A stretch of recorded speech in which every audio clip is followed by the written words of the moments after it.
নাড্ডার সঙ্গে বৈঠক, কি কি বিষয়ে আলোচনা হলো? কোনো নতুন কিছু হতে চলেছে? সংগঠনের বিষয়ে কথা হলো? সংগঠনের বিষয় আজকে নাড্ডাজির সঙ্গে দেখা হয়, এই মূলতই দেখা পশ্চিমবঙ্গে যাতে আরেকটি এইমস তাড়াতাড়ি হয় তার সেই কারণে। তো উনি কি কোনো আশ্বাস দিলেন এইমসের ব্যাপারে কিছু? নিঃসন্দেহে নাড্ডাজি বলেছেন হবে। এটা সম্পূর্ণভাবে স্পিকারের প্রেরোগেটিভ, তিনি সিদ্ধান্ত নেবেন। আমি বিপরীত অবস্থানে থাকা একজন রাজনৈতিক দলের কর্মী হিসেবে এটাই বলতে পারি, তৃণমূল কংগ্রেস নির্মূল হয়ে গেছে। তৃণমূল বলার কিছু নেই, যেটা আছে সেটা জীবন্ত জীবাশ্ম। লড়াই যেটা চলছে সেই লড়াইটা হচ্ছে ওই 1 ডজনের বেশি অ্যাকাউন্টে কয়েক হাজার কোটি টাকা পড়ে আছে, তার দখলদারির লড়াই। কে তার দখল নেই? টাকায় তৃণমূলই টাকা। এখন কারো সদস্যপদ বাতিল হওয়া, কারো প্রতীক থেকে যাওয়া, কে নেতা হবে, এগুলো মানুষের কাছে অপ্রাসঙ্গিক। কোন প্রশ্নের উত্তর কে দেবেন, কে কখন সংসদে আসবেন, তারও একটা নিজস্ব প্রক্রিয়া আছে, পরম্পরা আছে, ইচ্ছা শক্তির বিষয় আছে, সব কিছু মিলিয়ে মিশিয়ে আছে।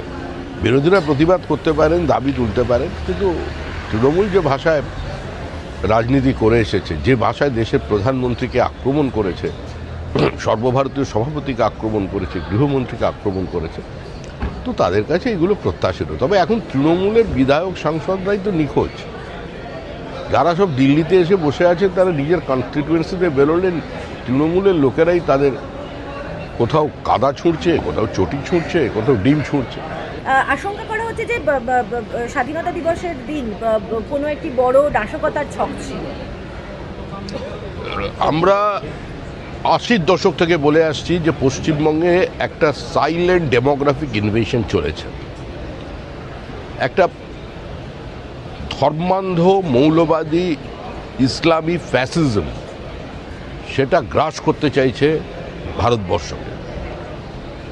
সরাসরি যুদ্ধ করে পাকিস্তান কোনোদিন আমাদের সঙ্গে পারেনি, তাই তারা বিভিন্নভাবে চেষ্টা চালিয়ে যাচ্ছে।